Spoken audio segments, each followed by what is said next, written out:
ഇതാണോ നമ്മുടെ മുറി? ഇത്ര ഇടുങ്ങിയ മുറിയിൽ എങ്ങനെ കഴിയാനാ? എന്തൊരു ചൂട്! എസി റൂമിൽ കിടന്ന് ശീലിച്ചോണ്ട് ഇനി ഇന്ന് ഉറക്കം വരില്ല. അതിന് തന്നെ ഞാൻ ഉറക്കിട്ട് വേണ്ടേ?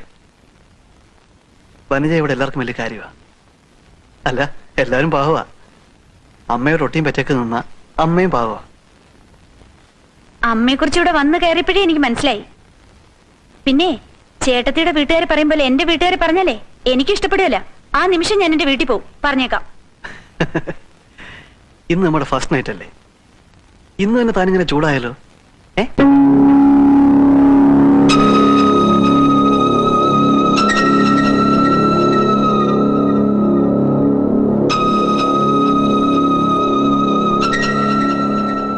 സുഖാണ്.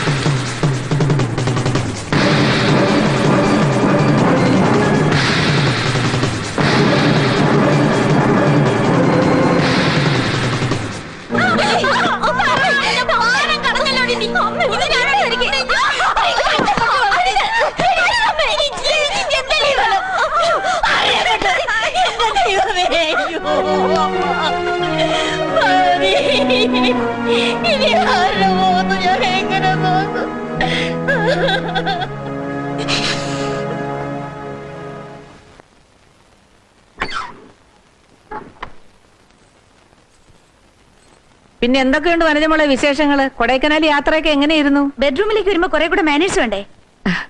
അത് പിന്നെ വനജമോളെ കണ്ട സന്തോഷം കൊണ്ട് അമ്മയിങ്ങി വന്നതല്ലേ. എനിക്കൊന്നും ഇഷ്ടമല്ല. പ്രദീപേ! ആഹാ, മോനിവിടെ ഉണ്ടായിരുന്നോ? പ്രദീപേ, എനിക്കൊന്ന് കുളിക്കണം. വനജമോക്ക് കുളിക്കാൻ ചൂടുവെള്ളം വേണമെങ്കിലേ ഞാൻ വിദ്യയോട് പറഞ്ഞ് ഉടനെ ചൂടാക്കിച്ചു തരാം. പ്രദീപേ, എനിക്കൊന്ന് ഡ്രസ് ചേഞ്ച് ചെയ്യണം. ഞാൻ നിൽക്കുന്നോണ്ടാണോ? എന്നാ അമ്മ പോയി ആ ചൂടുവെള്ളം എടുത്തോണ്ട് വാ. പ്രദീപേ, ഞാനൊരു കാര്യം പറഞ്ഞേക്കാം. സ്വന്തം മുറിയിലെങ്കിലും എനിക്ക് കുറച്ച് പ്രൈവസി വേണം. അമ്മയുടെ മുഖം എന്താ ഒരുമാതിരി തേള് കുത്തിയതുപോലെ? രണ്ടാമത്തെ മരുമകൾ മുറി നിറക്കി കേട്ടോ. ഞാൻ ഓരോ വിശേഷങ്ങളൊക്കെ ചോദിക്കാം. പിന്നെ വിദ്യാട്ടത്തിയുടെ അടുത്തെടുക്കുന്ന അടവൊന്നും 2 ലക്ഷത്തിന്റെ ചെലവാകില്ല. സൂക്ഷിച്ചും കണ്ടു നിന്നാ കൊള്ളാം. നീ പോടാ അവിടുന്ന്. ഞങ്ങളുടെ മുറി മാത്രം തൂക്കാനും തുടയ്ക്കാനും ഇവിടെ എന്താ ആളില്ലേ? നീ ഇന്നവരുടെ മുറി തുടച്ചില്ലേ വിദ്യ? തുടച്ചു. മറ്റുള്ളവരെ ബോധിപ്പിക്കാൻ വേണ്ടി എന്തെങ്കിലും ചെയ്തിട്ട് കാര്യമില്ല. ആ, ചിലരുടെ മുറി ശരിക്കും വൃത്തിയാക്കിയില്ലെങ്കിൽ നാറും. ഈ പെർഫ്യൂമിന്റെയും ലാക്ടോകലാമിന്റെ ഒക്കെ നാറ്റേ എന്തൊരു ബോറാ, ഇല്ലമ്മേ? ഇത് ആർക്ക് വെച്ചിരിക്കുന്ന അടി? അവനൊന്നും തിന്നുന്ന പാത്രമെങ്കിലും ഒന്ന് കഴുകി വെച്ചൂടെ? നാളെ നീ ഒരുത്തോണ്ട് പുറക്കേണ്ടതാ. അന്നേരം ഞാൻ ചെയ്തോളാം. ആഹാ,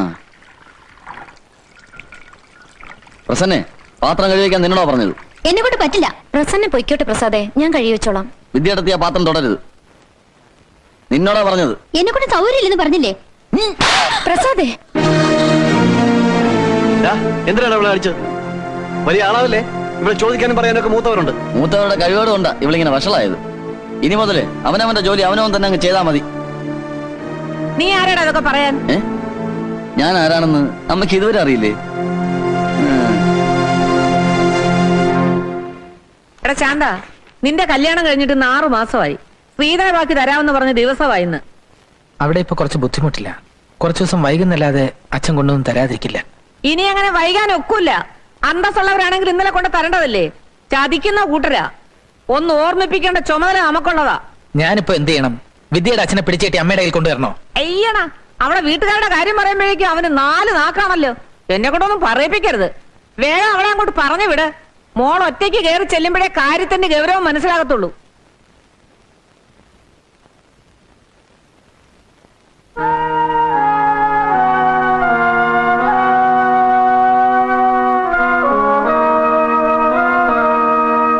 ബാങ്കുകാരോട് പറഞ്ഞ അവസാനത്തെ അവധിയും കഴിഞ്ഞു. അമ്മേ, വിദ്യേച്ചി.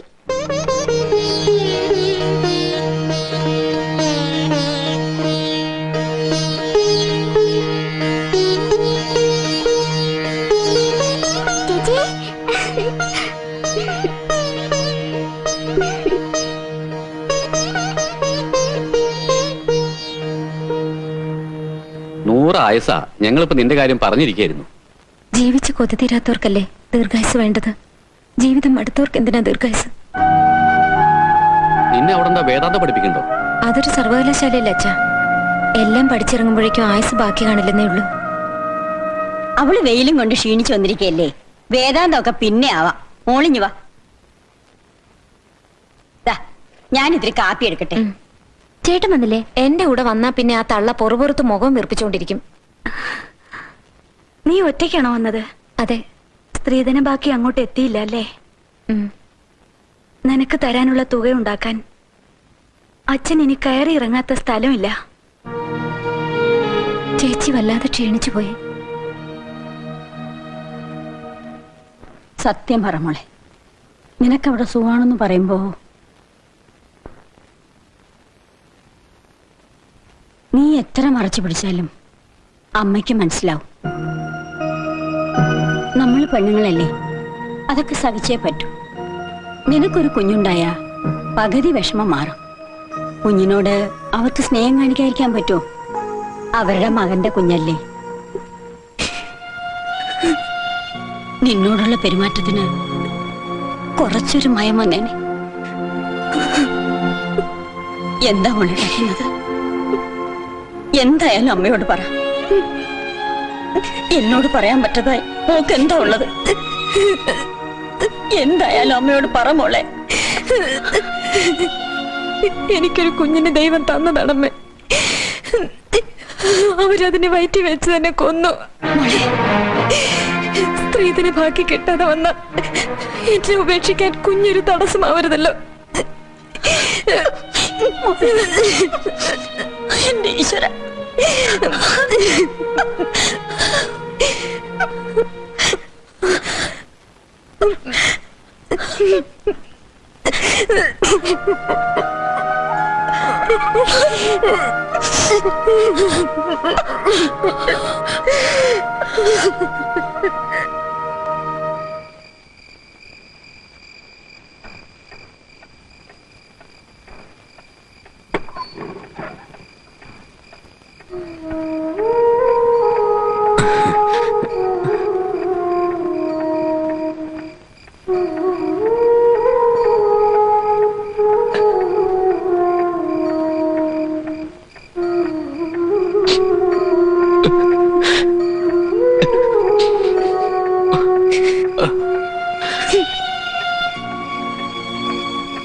അച്ഛനോട് ക്ഷമിക്കുമോളെ.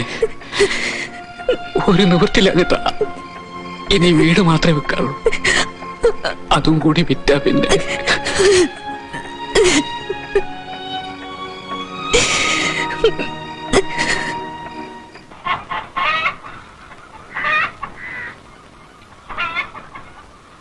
അമ്മേ.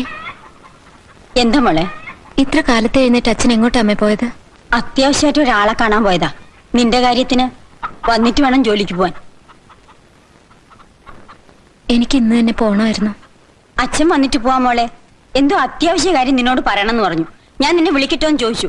വേണ്ട, ഉറങ്ങട്ടെ, വന്നിട്ട് പറയാന്ന് പറഞ്ഞു. വിദ്യജി, വിദ്യജി, ചേച്ചി കുറുപ്പേട്ടിന്റെ വണ്ടി ഇടിച്ചു.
അമ്മ ഇത് കൊണ്ടുപോയി പണയം വെക്കോ വിൽക്കോ എന്താന്ന് വെച്ചാ ചെല്ല.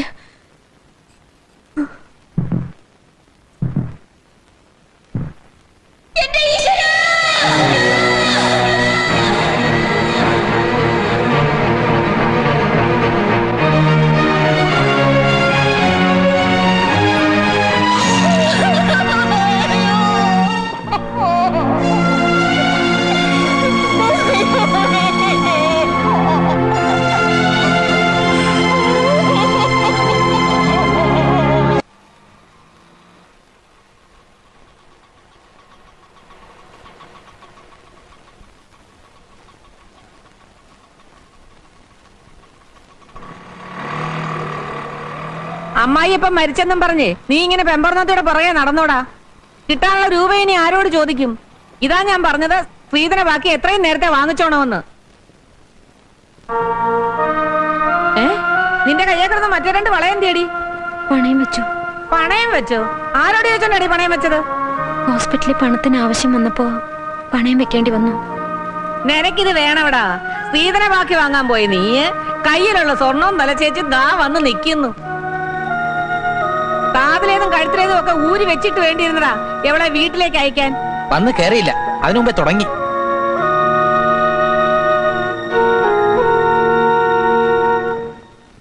പ്രദീപേ, നിനക്ക് ചിട്ടിയിട്ട് 25,000 രൂപ എന്തിയെ? അത് ഞാൻ ബാങ്കിലിട്ടിരിക്കുക. നിന്റെ കല്യാണത്തിന് വേണ്ടി കടം വാങ്ങിയ 10,000 രൂപ ഇതുവരെ കൊടുത്തു തീർത്തിട്ടില്ല. മാസം തോറും 500 രൂപ വെച്ചാൽ പലിശ കൊടുത്തോണ്ടിരിക്കുക. പിന്നെ വീട് നന്നാക്കാൻ വേണ്ടി എടുത്ത ലോൺ ഇതുവരെ കൊടുത്തു തീർത്തിട്ടില്ല. ഇതൊക്കെ ഞാൻ എങ്ങനെ കൊടുക്കാനാ? ആ കാശ് കൊടുത്ത് ഞാനൊരു ബൈക്ക് വാങ്ങാനിരിക്കുക. കടങ്ങൾ തീർത്തിട്ട് പോരെ ബൈക്കൊക്കെ വാങ്ങുന്നത്? കടങ്ങളൊക്കെ എങ്ങനെങ്കിലും പിന്നീട് വീട്ടാ. അവന്റെ ഒരാശയല്ലേ വീട്ടിലൊരു വണ്ടിയുള്ളത് എപ്പോഴും നല്ലതാ.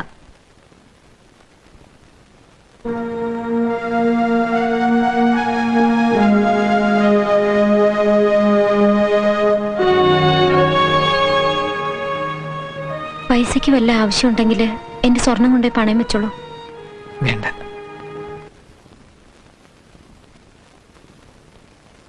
പ്രദീപേ, എന്റെ ചെയിൻ കാണുന്നില്ല. ഏത് ചെയിനാ? ആ ഫാൻസി ചെയിൻ. അത് അവിടെ എവിടെങ്കിലും തന്നെ കാണും. ഇവിടെ എങ്ങും ഇല്ല. ഞാൻ ഇവിടെ മുഴുവൻ നോക്കിയതാ. അവിടെ ഒന്നും ഇല്ലെന്നേ.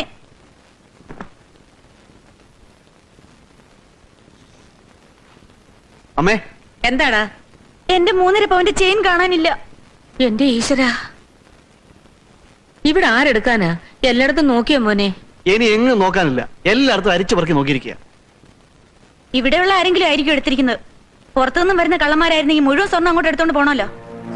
അന്യന്റെ മുതൽ വഴി കിടന്നാലും തിരിഞ്ഞു നോക്കാത്തവരാ എന്റെ മക്കള്. എന്താ? എടാ മോനെ, വനജയുടെ 3.5 പവന്റെ മാല കാണാനില്ലെന്ന്. അത്യാഗ്രഹമുള്ള കള്ളനായിരിക്കില്ല. അത്യാവശ്യം റേഷൻ വാങ്ങിക്കാൻ വേണ്ടി എടുത്തായിരിക്കും. ഞാൻ കുളിക്കാൻ കയറിയപ്പോ ഊരി വെച്ചതാ. നീയല്ലേ അവിടെ മുറി തുടച്ചത്? അതെ. അന്നേരം ബുദ്ധിമോശം തോന്നി എടുത്തതാണെങ്കിലേ ആ മാലയും കൊടുത്തേക്ക്. ഞാൻ എടുത്തില്ലമ്മേ. പിന്നെ ആരെടുക്കാനേടി? നിന്റെ അവനെയും പൂങ്കണ്ണേരും ഒന്നും എന്റെ അടുത്ത് വേണ്ട. മര്യാദയ്ക്ക് ആ മാലയും കൊടുത്തേക്ക്. ശാന്തേട്ടാ, അമ്മ എന്താ ഈ പറയുന്നത്? ഞാൻ എടുത്തിട്ടില്ല. കട്ടവരാരും കട്ടെന്ന് പറയില്ലടാ. കിട്ടേണ്ടത് 2 എണ്ണം കിട്ടുമ്പോ തത്ത പറയുന്ന പോലെ പറയും. അമ്മയ്ക്ക് ഇപ്പൊ എന്താ വേണ്ടത്? തല്ല് കൊല്ല് എന്താണെന്ന് വെച്ചാൽ ചെയ്യ. നരകത്തിൽ പോയാൽ ഇതിനെക്കാളും സ്വസ്ഥത കിട്ടും. ഭാര്യയും ഭർത്താവും കൂടുള്ള നാടകം കൊള്ളാം. എനിക്കെന്റെ മാല കിട്ടിയില്ലെങ്കിലേ ഞാൻ പോയി എന്റെ അച്ഛനോട് പറയും. പോലീസുകാർ വന്ന് ചോദിക്കുമ്പോ മാല താനേ വന്നോളും. മനചേട്ടത്തി, നിങ്ങളുടെ അച്ഛൻ തമ്പി വക്കീലിന് ഒരുപാട് പണവും സ്വാധീനവും ഒക്കെ ഉണ്ടാവും. പക്ഷെ ഈ മാലയുടെ പേരിൽ പോലീസ് ഇവിടെ വന്ന് ആരെങ്കിലും ചോദ്യം ചെയ്യുകയോ അവമാനിക്കുകയോ ചെയ്താൽ അതിന്റെ നാണക്കേട് ഞങ്ങൾക്ക് മാത്രമല്ല നിങ്ങളുടെ ഭർത്താവിനും കൂടിയാ. ഞാൻ അതങ്ങ് സഹിച്ചു. ഓ, ഇതിനേക്കാൾ വലുത് സഹിക്കാനുള്ള തൊലിക്കട്ടി ഇയാൾക്ക് ഈയിടെ കിട്ടിയിട്ടുണ്ടെന്ന് എനിക്കറിയാം. വിദ്യാർത്ഥി പാവപ്പെട്ട വീട്ടിലെ പെണ്ണായി പോയതുകൊണ്ട് അവരോട് ഇത്ര ക്രൂരത കാണിക്കരുത്. ദൈവം പോലും പൊറുക്കില്ല. ഒരു കാര്യം ഞാൻ പറഞ്ഞേക്കാം, പോലീസ് എങ്ങാനും ഇവിടെ കയറാൻ ഇട വന്നാൽ പിന്നെ മനസ്സമാനത്തോട് ആരും കിടന്നുറങ്ങാന്ന് വിചാരിക്കണ്ട.